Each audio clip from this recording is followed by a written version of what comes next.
I was tremendously privileged to see and to hear one of the children of Fatima, the only one who is now alive. In the city of Coimbra in Portugal, that oldest of the three seers of Fatima, Lucia by name, is a cloistered Carmelite sister, and I'd like to tell you how it was that I came to see her.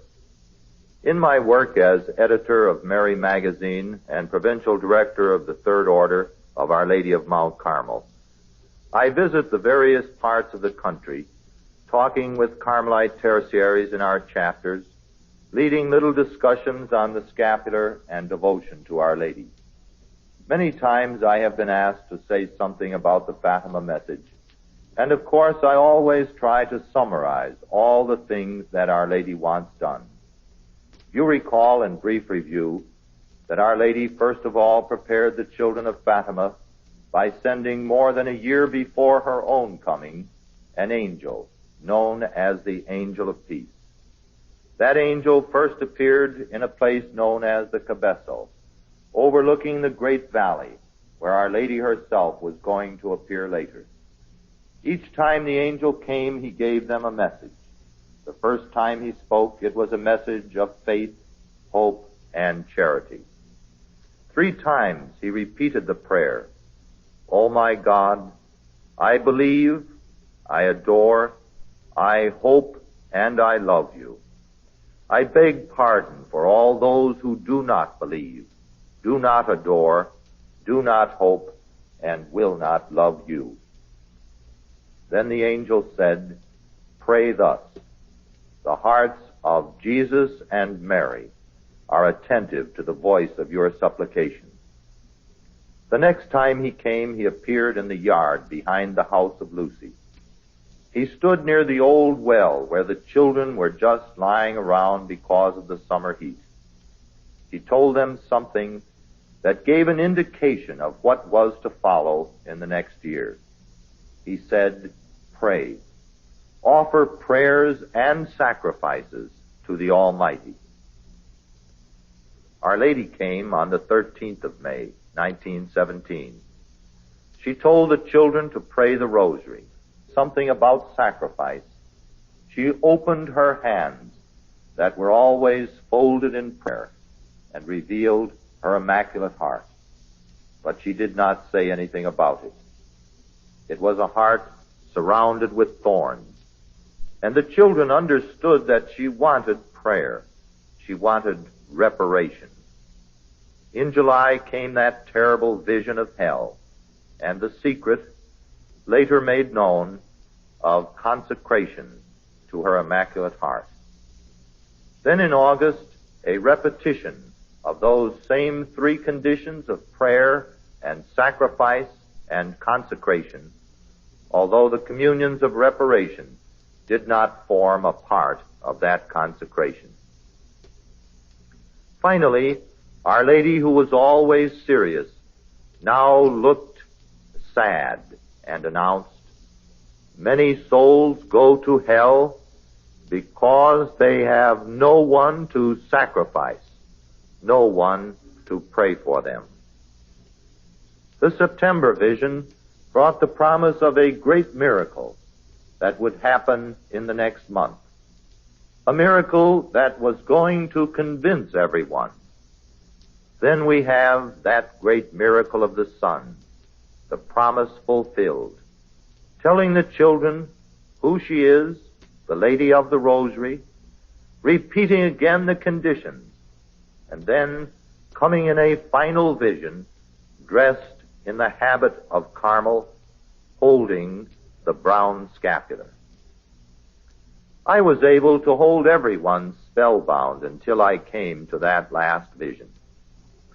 When I told how Our Lady came dressed in the Carmelite habit, holding her son in her left arm, reaching out with her scapular in her right hand, just as we always see her, I would say, now that is the final condition of the Fatima Message. Wear the brown scapular of Our Lady of Mount Carmel. Thinking that I had convinced everyone, the question period would come, and usually it was one of the priests that would ask, How do you know that Our Lady wants us to wear the brown scapular? She didn't say anything about the scapular at Fatima.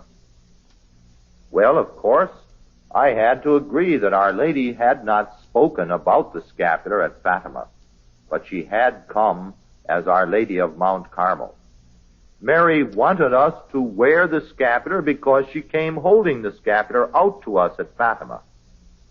Then some wag in the corner would say, "Naturally, a Carmelite is speaking."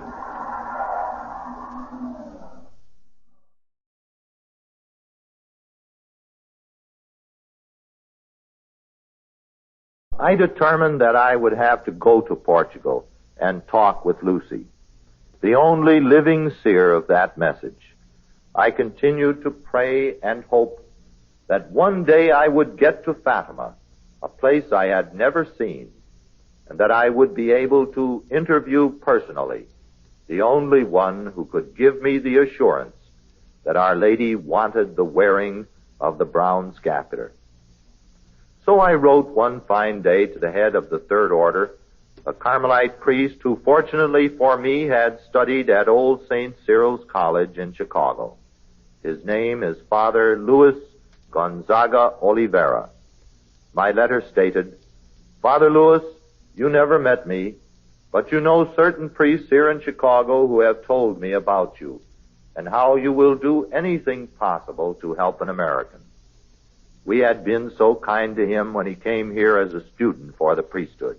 Well, I mentioned that I would like him to get permission for me to interview Lucy, now Sister Mary Lucy of the Immaculate Heart. Making it a more difficult thing for him to do, she had just left the Sisters of St. Dorothy and had entered the cloistered Carmelite Sisters.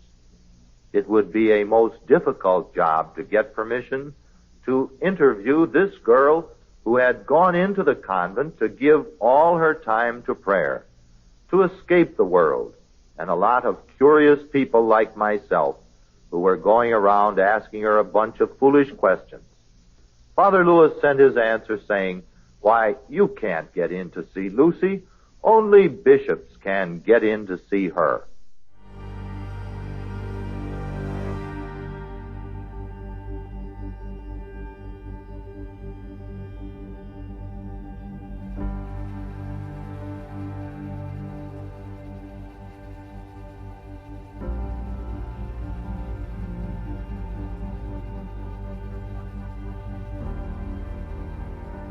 It was a great disappointment, but I tried again.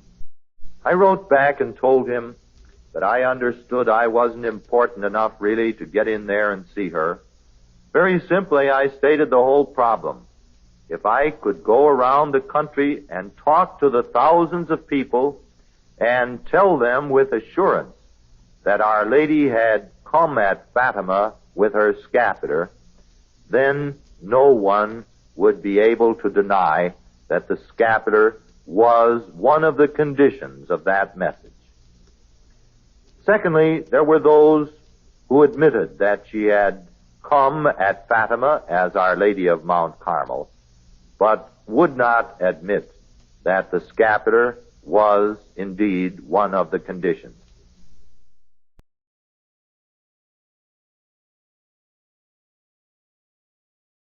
About a month later, I had a startling letter. "Father Howard," he said, "I have a privilege for you which is given only to archbishops, but I had to canonize you to get you in."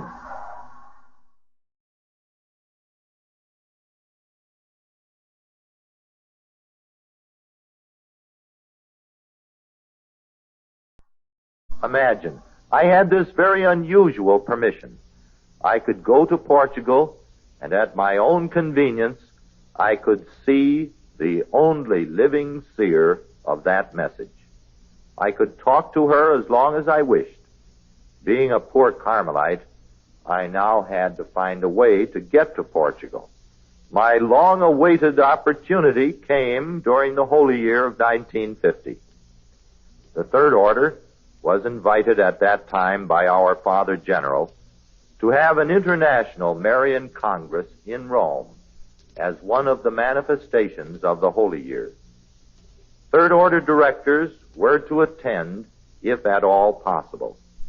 As leader of a Carmelite Third Order pilgrimage, which went to this international congress in Rome, I scheduled a visit to Portugal on the way home. We were there on the 12th of August and were to remain until after the ceremonies on the 13th. I had already made arrangements with Father Louis to meet him at Fatima. The great cova where Our Lady appeared holds 1 million people. At the end of that cova is the great basilica. There the final outdoor mass is held, the solemn pontifical mass of the sick. Father said he would meet me on the steps of the basilica. Of course, there were only about 250,000 people at Fatima that day. And for some reason we missed each other on those steps. Father Louis was so busy when I had seen him in Lisbon that he couldn't go with us. I begged him to come along with us to Fatima. I was afraid this very thing would happen. But he is an old man now, and he said he had his own pilgrimage to bring to Fatima, and that he would surely find me. There wouldn't be any difficulty at all. I waited until late afternoon. Finally, the rest of the pilgrims, there were 35 with me, became impatient. They were anxious to get back to Lisbon because the next day, the 14th, we were leaving. We were scheduled to arrive in New York very early on the morning of the 15th. The next morning I went to the shrine of Blessed Nuno, where Father Louis lives. He was quietly sitting in the sacristy as though nothing had happened. And I didn't take long to ask him, "Where were you yesterday?" And he just looked up at me and answered, "Oh, I was there. Where were you?" He listened with sympathy as I answered, "I was on the steps, and I lost at least 20 pounds in the heat waiting for you." With a shrug, he said, "Well, I thought you weren't coming, so I took someone else with me. We saw Lucy." "Do I still have permission to see her?" I asked. "Oh, yes," he said, "you have permission. You can go any time you want to go." But he said, "You are going home."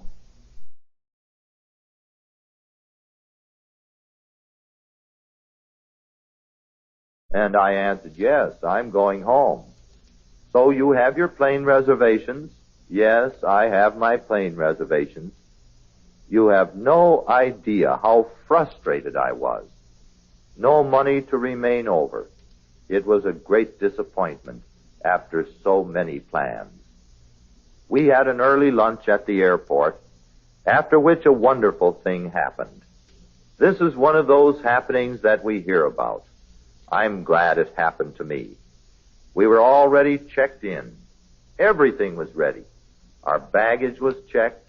Our flight was called. 33 of our pilgrims were already through the gate.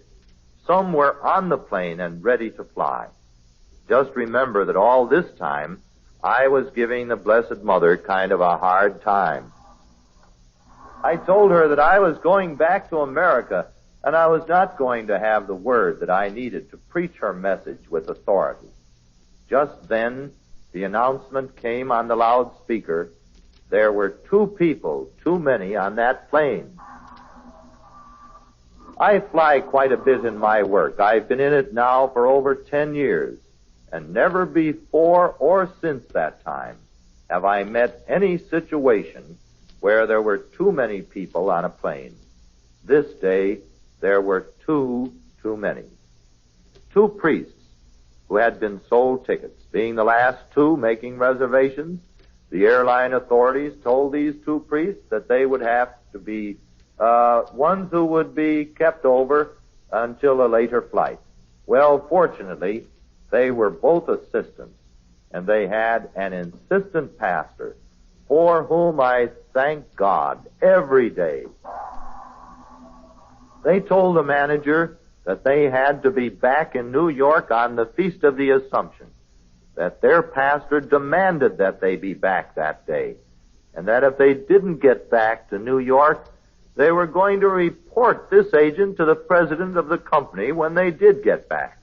It was fortunate for me, because it was only then that the announcement came.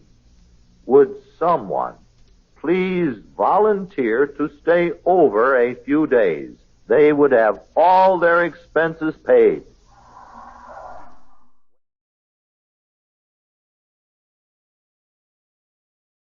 Well, you know who volunteered.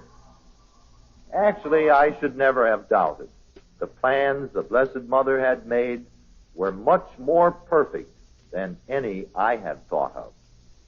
On the 13th of August in 1950, there were lined up at the Carmelite monastery in Coimbra many bishops.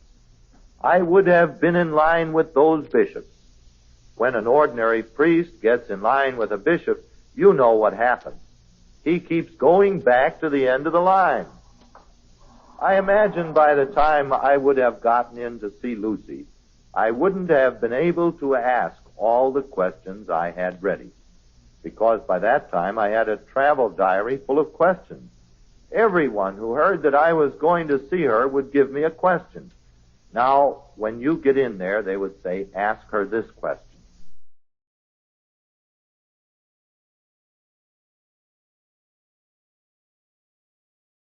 So I would write it down and leave half a page for the answer. Barney McKay, one of our pilgrims from Galesburg, Illinois, agreed to stay over with me. We waved goodbye as the plane took off for New York, and I immediately called Father Lewis. He said, "Oh, that's wonderful. We'll go out tomorrow on the Feast of the Assumption, because in the Carmelite convent on a holy day, they don't work. All Lucy will have to do is to go to the prayers of the community. She will have free time, more time to see us and talk with us. Everything will be just perfect," he said. He was right. Everything was perfect. No one else visited Lucy that day. I was the only visitor. We had lunch in the little town of Coimbra. Then we went in and rang the little bell at the door of the speak room. Barney McKay wanted very much to stay there, and we would have liked to have kept him there, but the permission was only for Father Lewis and myself. If you have ever been in the speak room of a Carmelite convent, you know the sisters appear on the other side of a grill.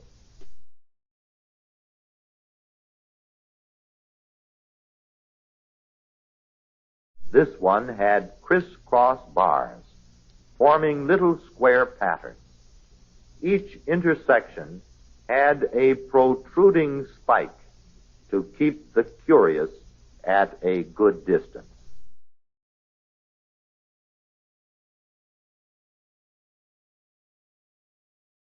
After getting a good poke myself, I warned Barney. When he left the room, the Mother Prioress opened the little sliding door at the other side of the grillwork. Then a heavy curtain was opened, and Father Lewis and I saw the Mother Prioress kneeling there with another sister, asking for a blessing. They both had the black veils pulled over their faces.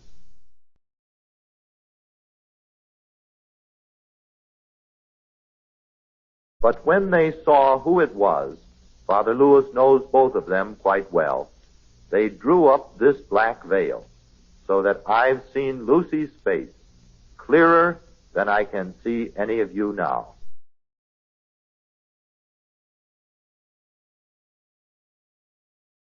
I was about 1.5 feet away from Lucy, Sister Mary Lucy of the Immaculate Heart. So we gave them a blessing and a little rosary we had brought from Rome, a little present for them from the Holy Father. Father Lewis, by the way, knowing idiomatic Portuguese and knowing English quite well, having studied here until his ordination, was one who was quite the best interpreter, I think, in the world. Some of the things I could understand, but I wasn't taking any chances. Maybe later on someone would say, "Well, how do you know that's what she said?" I am sure of the answers Lucy was giving, and I wrote them down. We talked about many things for about a half hour. Then a bell rang. It was the bell for Vespers. Father Lewis said, "We'll have to leave until the sisters finish office." Lucy suggested we go out into the chapel, saying, "Theodem has carved several beautiful statues for us there."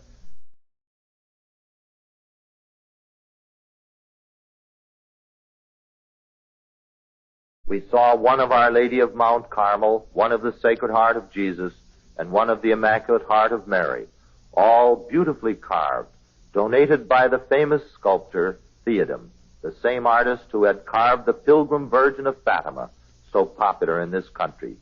As we looked and prayed, we could hear the nuns chanting the divine office. We had Lucy's word that we could go back into the speak room again. We went back in and spent about another hour and a half. How did she appear to me, first of all? I recall reading in one of the books on Fatima that a few years after the visions at Fatima were finished, Lucy wanted to enter the cloistered Carmelite sisters. But the Bishop of Leiria told her that the Carmelite life would be much too difficult for her. He urged her to join one of the active orders.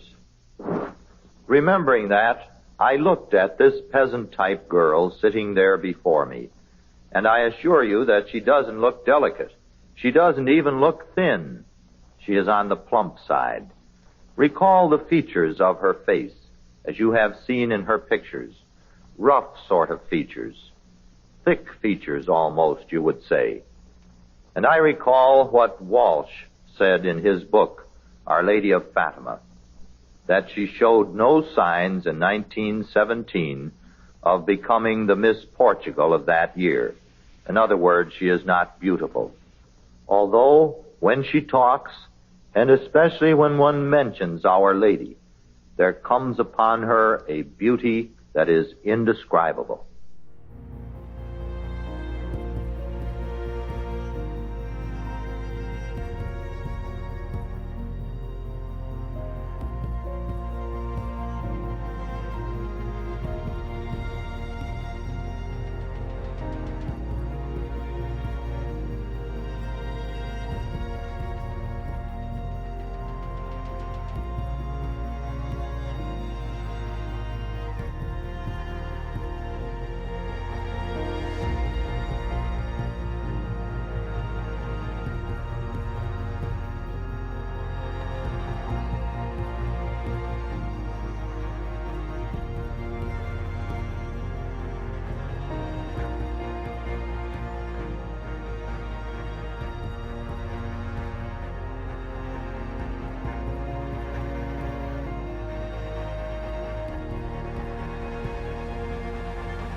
We can only imagine what it must be like to have seen God's mother.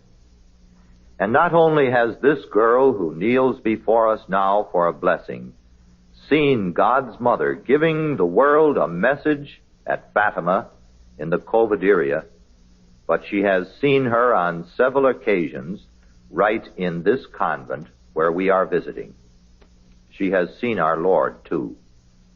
What she says is of the utmost importance, because she is the one appointed by Our Lady herself to explain the message, the one who will live until the fullness of that message has been given to the world. I believe that my question about the scapular was one of the things that she was appointed to interpret. I said to her, "I have all these serious questions to ask you." And she answered, "Oh, I am very sorry, Father, but I have been forbidden to answer any questions." Turning to Father Oliveira, I said, "Well, what do you know about that? Here we are with a whole book full of questions, and she won't talk."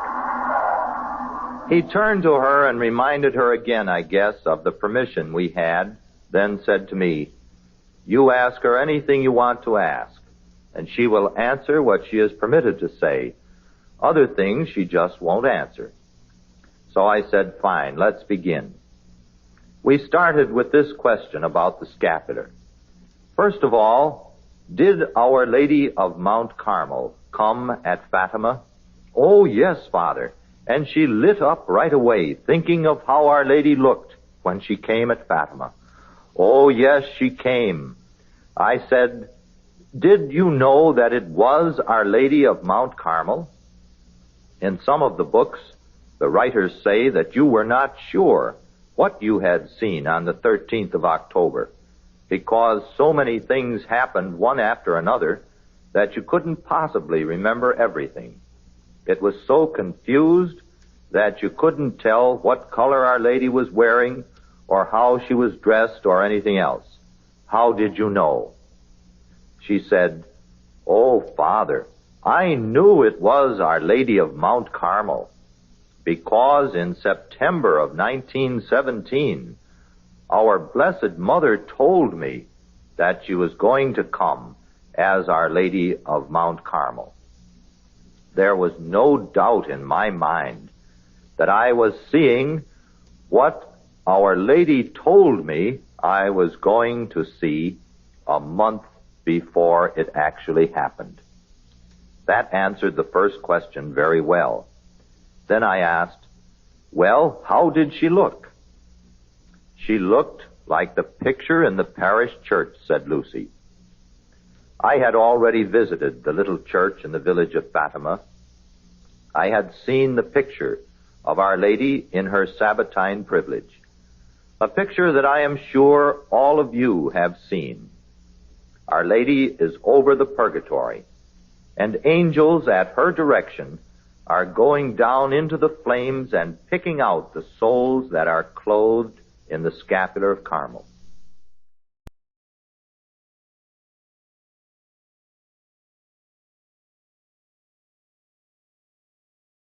Those who have been devoted to her and have faithfully worn her brown scapular, together with keeping the two other conditions of chastity according to their state in life and the saying of her little office, have her promise to be released from purgatory the Saturday after their death.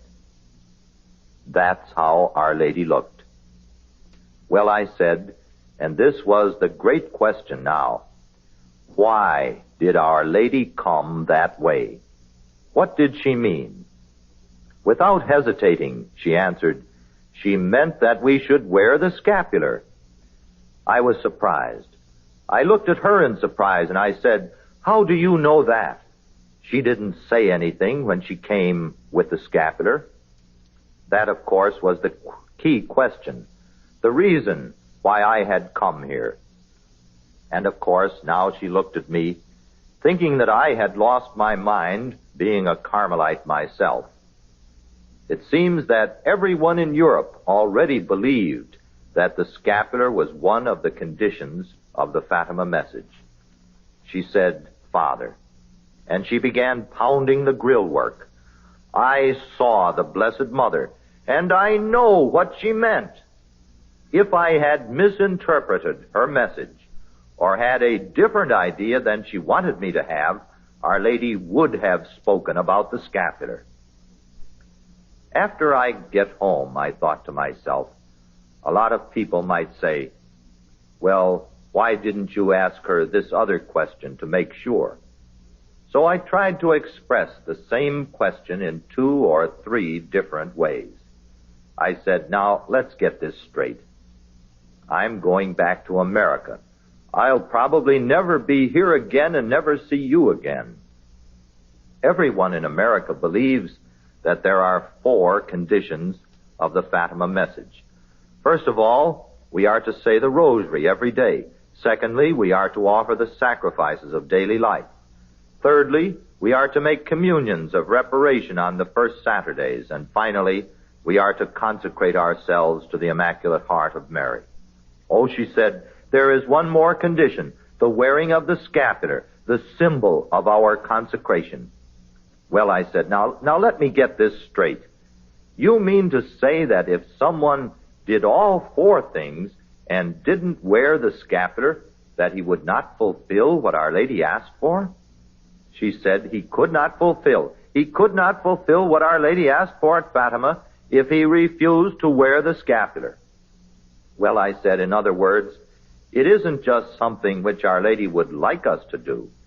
It is something which is essential to the message. In other words, if you don't wear the scapular, you could not follow that message. She said, exactly. You could not follow the message of Fatima unless you add also the 5th condition, which is the wearing of the brown scapular of Our Lady. There was a Franciscan priest on our pilgrimage, and I guess he wanted to start a great big argument. He had said to me, "When you get in there, you ask Lucy which she considers more important, the saying of the daily rosary or the wearing of the scapular." But at this point, now face to face with Sister Lucy, the question seemed out of place. I tried to give her a chance to dismiss it by saying, "There's another question here, and it's kind of foolish, but I promised that I would ask it. Which is more important, the saying of the daily rosary or the wearing of the scapular all the time?" She gave an answer that has been quoted, I think, millions of times. "Father, the rosary and the scapular are inseparable. You cannot have one without having the other." I don't think there was another way we could have cleared up the questions I asked her during that interview. I thought of the possible talks that I could now give, explanations of the Fatima Message and the place of the scapular in it. You see, now it is already 1958, and I saw her in 1950. What she said was as interesting for me to recall, and I'm sure for you to hear, as it was the day she told me these things. I wanted her to become a part of every talk, so requested, "Sister Lucy, would you promise to say some special prayers every day for everyone who listens to what I have to say about Fatima and about Our Lady, and especially about the condition of the wearing of the brown scapular?" She said, "Yes, Father. I promise to pray for everyone who listens to anything you have to say about Fatima." So you can be assured that Lucy is praying a very special prayer for you, because you have become a part of this message of fulfillment. You might say the fullness of the message that she was given to transmit to the world. Last August, I was able to return to Fatima. Since that first trip, I have been there 3 times. The last time I was there was in August of 1957, just last August. Today, over the rise of the hill directly behind the basilica, there is the second largest building at Fatima. The basilica, of course, is the largest and most important church in Portugal. But behind it, a 5-minute walk away, is the international center of the brown scapular. I was there for the dedication. It was the 40th anniversary of Our Lady's coming at Fatima. What a wonderful privilege it was to be present for the dedication of the shrine that would remind the world that Our Lady did come the last time as Our Lady of Mount Carmel with her scapular. Many priests and people, I am sure, have never seen a Carmelite priest. Not so long ago, I met a priest up in Minneapolis who said, "You're a Carmelite priest? I thought they were all nuns." He had never met a Carmelite priest.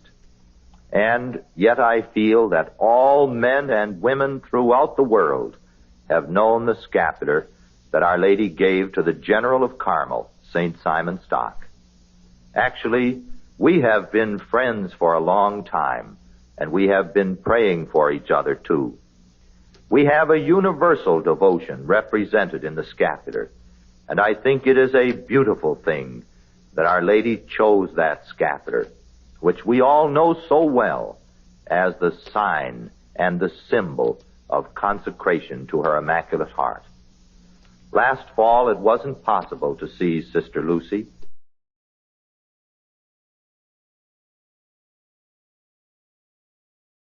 Cardinal Piazza, who dedicated the new scapular center, went to Coimbra and saw her.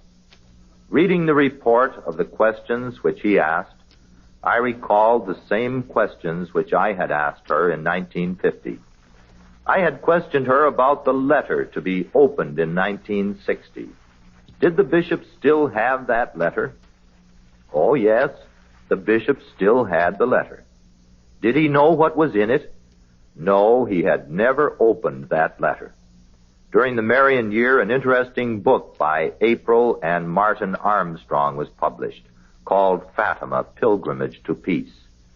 When they went to see Bishop Jose, who has since died, Mrs. Armstrong asked the Bishop of Leiria, Fatima, if he had the letter which Lucy wrote at Our Lady's direction and which was to be opened in 1960. The bishop answers, "Oh, yes, right over there, you know, very unconcernedly." She said, "You mean to say it is right here in this office?" Yes. Oh, she said, I would have such curiosity. I wouldn't be able to restrain myself from opening that letter. He said, "Well, that's why we don't have any women bishops." When I asked Lucy, "Does anyone know what's in that letter besides you?" she answered, "No." She said, "No one knows." I asked, "Well, there's a report that's been repeated many times. There's a report going around America that the Holy Father has read that letter." She looked sharply at me. Then I said, "This rumor tells how after the Holy Father read your letter, he fainted, and he didn't come to for 3 days. Oh, she was hysterical by the time I had finished. She thought it was the funniest story she had ever heard. As for Father Oliveira, he just kept laughing and said, "No, they haven't heard that story in Europe. That's an American invention." I questioned her further. "Does the Holy Father know what's in it?" "Oh, no, the Holy Father doesn't know what's in it."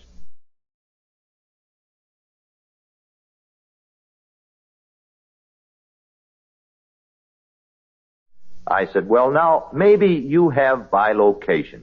You know, we read about that in the lives of the saints. You could be here in the convent in Coimbra, and at the same time you could be in Rome talking to the Holy Father." Oh, she thought that was a big joke, too. She said, "I don't have bilocation. There is no way I could get to Rome. I've never been to Rome, and I've never seen the Holy Father. I've never been told by Our Lady to send the letter to him. he does not know what is in that letter.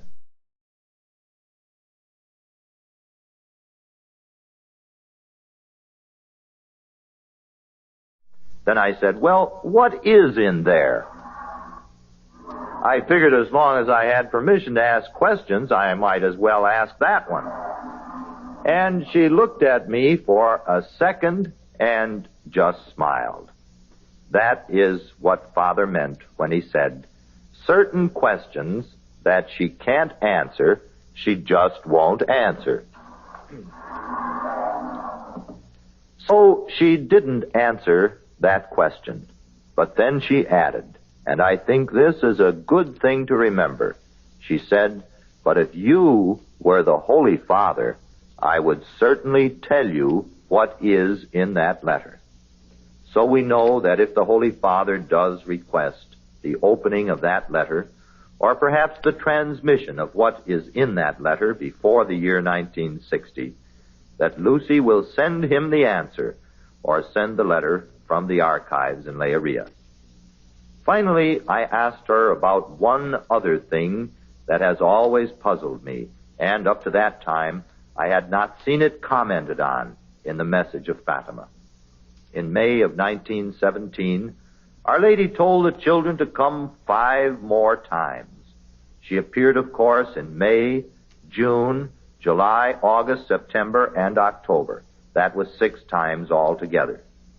But in May, her first appearance, she had said, I will come again a 7th time.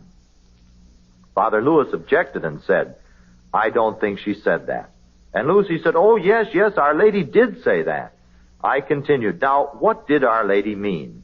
Has she already come the 7th time, or is she yet to come? Because in my mind, there has always been the thought that maybe if Our Lady is going to convert Russia, she will come the way she came the last time at Fatima. Perhaps there will be a great manifestation there of the power of God and the influence of Our Lady. And I thought, well, maybe that is the 7th coming. Lucy was smiling, but she said nothing. That was another question she wouldn't answer. But I think the fact that she wouldn't answer it led me to believe that Our Lady has not come the 7th time.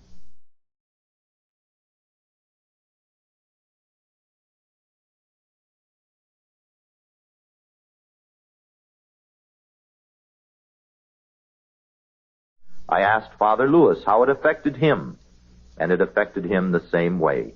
He said he interpreted that to mean the same as I did, that Our Lady has not yet come the 7th time. The 7th coming will, we suppose, be an official coming, something that will be connected in some way with the worldwide message of Fatima. At least, that's a good thing to think about. Maybe in our day, we will have a manifestation of Our Lady's power and motherly concern, a 7th coming in fulfillment of her promise.